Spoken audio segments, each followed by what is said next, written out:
بسم اللہ الرحمن الرحیم والصلاة والسلام علی رسولہ الکریم۔ ناظرین کرام، میں آپ کا میزبان محمد انس قادری، آپ دیکھ رہے ہیں دستک سلام۔ سیریز ہے امہات المومنین کے سیرت سے متعلق۔ آج ذکر ہوگا سیدتنا ام حبیبہ رضی اللہ تعالی عنہا کا، جو مشہور صحابی رسول کاتب وحی سیدنا امیر معاویہ رضی اللہ تعالی عنہ کی بہن ہیں۔ آپ عرب کے ایک مشہور قبیلے کی بڑی عزت دار خاتون ہیں، بڑی خدمات دین اسلام کے تعلق سے آپ کی رہی ہے۔ تو آئیے ان کا ذکر شروع کرتے ہیں۔ حضور صلی اللہ تعالی علیہ وآلہ وسلم کے اعلان نبوت سے 17 سال پہلے مکہ شریف کی مبارک زمین پر سیدہ ام حبیبہ رضی اللہ تعالی عنہ کی ولادت ہوئی۔ آپ کا تعلق عرب کے سب سے مشہور قبیلے قریش کی ایک شاخ بنو امیہ سے ہے۔ آپ کے والد زمانہ جاہلیت میں قریش کے سرداروں میں سے تھے، اس لحاظ سے آپ بڑے اونچے اور عزت دار گھرانے میں آپ پیدا ہوئی اور آپ کی پرورش و پرداخت ہوئی۔ مشہور روایت کے مطابق آپ کا نام رملہ، والد کا نام صخر، آپ کے والد کی کنیت ابو سفیان ہے، اور آپ کے والد اپنے نام کی بجائے اپنی کنیت سے زیادہ مشہور ہیں، اور اپنے والد کے ہی طرح حضرت سیدتنا ام حبیبہ رضی اللہ تعالی عنہ بھی اپنے نام رملہ کی بجائے اپنی کنیت ام حبیبہ سے زیادہ مشہور ہیں۔ آپ کی والدہ کا نام صفیہ بنت ابو العاص ہے۔ آپ کی والدہ حضرت امیر المومنین مسلمانوں کے تیسرے خلیفہ عثمان غنی رضی اللہ تعالی عنہ کی پھوپھی ہیں۔ آپ کاتب وحی سیدنا امیر معاویہ رضی اللہ تعالی عنہ، جن کے بارے میں نبی علیہ السلام نے فرمایا کہ یا اللہ انہیں ہادی و مہدی بنا، آپ ان کی بہن ہیں، سگی بہن ہیں۔ آپ بڑے باپ کی بیٹی تھیں، ایک اعلیٰ خاندان میں آپ نے آنکھ کھولی تھی، تو ظاہر ہے آپ کی پرورش بڑے اچھے ماحول میں ہوئی۔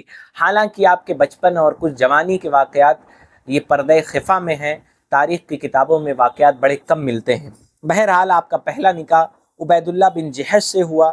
حضرت عبید اللہ کل 3 بھائی تھے۔ جب فاران کی چوٹی سے نبی علیہ الصلاۃ والسلام نے دین اسلام کی طرف دعوت دی، تمام لوگوں کو ایک خدا کی بندگی کی دعوت دی، تو تینوں بھائی اسے قبول کرتے ہوئے دین اسلام کے دامن میں داخل ہو گئے، اور اسی وقت سیدتنا ام حبیبہ رضی اللہ تعالی عنہ بھی دولت ایمان سے مالا مال ہوئی۔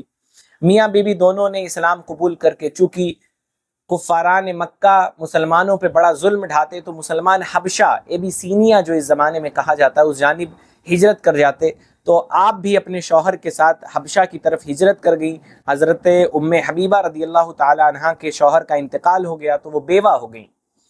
جب حضور صلی اللہ تعالی علیہ وآلہ وسلم کو ان کے حال کی خبر ہوئی، تو آپ صلی اللہ علیہ وآلہ وسلم کو اس بات سے کافی دکھ اور رنج ہوا۔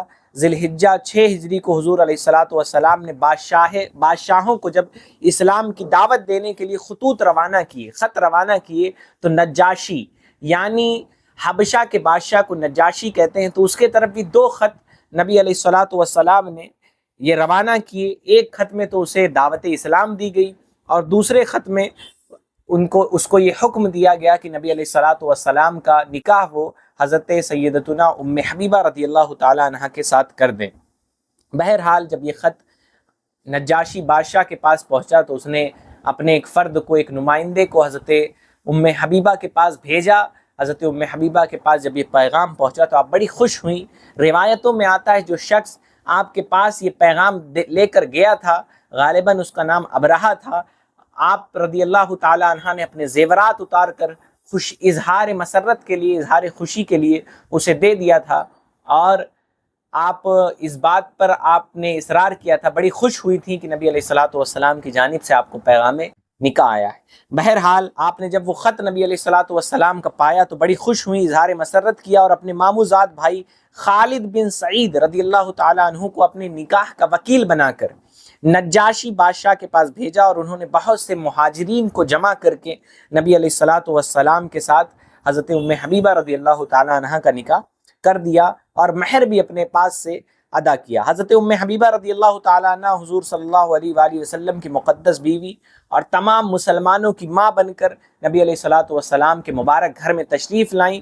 آپ سخاوت، شجاعت، دینداری، امانت، دیانت کے ساتھ بڑے مضبوط ایمان والی تھیں، بہت ہی دیندار اور پاکیزہ، انتہائی عبادت گزار، اور حضور علیہ السلام کی بے انتہا خدمت کرنے والی اور وفادار بیوی تھیں۔ آپ رضی اللہ تعالی عنہ کو بہت ساری حدیثیں یاد تھی۔ اللہ تعالیٰ نے حضرت حبیبہ کو بہترین سیرت کے ساتھ حسن صورت سے بھی نوازا، آپ کو دین اسلام اور اللہ پاک کے آخر نبی صلی اللہ علیہ وآلہ وسلم سے بڑی محبت۔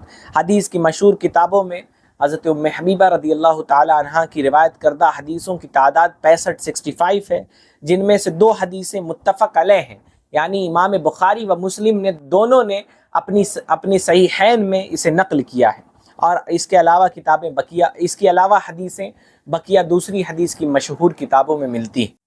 ام المومنین حضرت حبیبہ رضی اللہ تعالی عنہ نے تقریباً 4 سال حضور علیہ الصلاۃ والسلام کی معیت میں آپ کی ساتھ گزارا۔ آپ کا انتقال 44 ہجری میں ہوا اور جنت البقیع مدینہ منورہ میں آپ دفن ہوئی۔ انتقال کے وقت آپ کی عمر مبارک 74 سال تھی۔ اللہ تعالیٰ کی بارگاہ میں دعا ہے کہ مولا کریم ہم سب کو اپنے اسلاف کی زندگی پڑھنے، جاننے اور اس پہ عمل کرنے کی توفیق عطا فرمائے۔ اس سیریز میں ہم اجمالی طور پر ایک خاکہ امہات المومنین کی سیرت کا آپ کے سامنے پیش کرتے ہیں، اور ہم اپنی ٹیم کے جانب سے تمام خواتین سے گزارش بھی کرتے ہیں کہ امہات المومنین کی زندگی پڑھیں، ان کی زندگی سے درس عبرت حاصل کریں اور ان کے مطابق، ان کی تعلیمات کے مطابق اپنی زندگی گزارنے کی کوشش کریں۔ امید ہے کہ ہماری سیریز کے ویڈیوز آپ پسند کر رہے ہوں گے۔ کمنٹ باکس میں اپنی قیمتی آراء اور مشوروں سے ہمیں نوازتے رہیں۔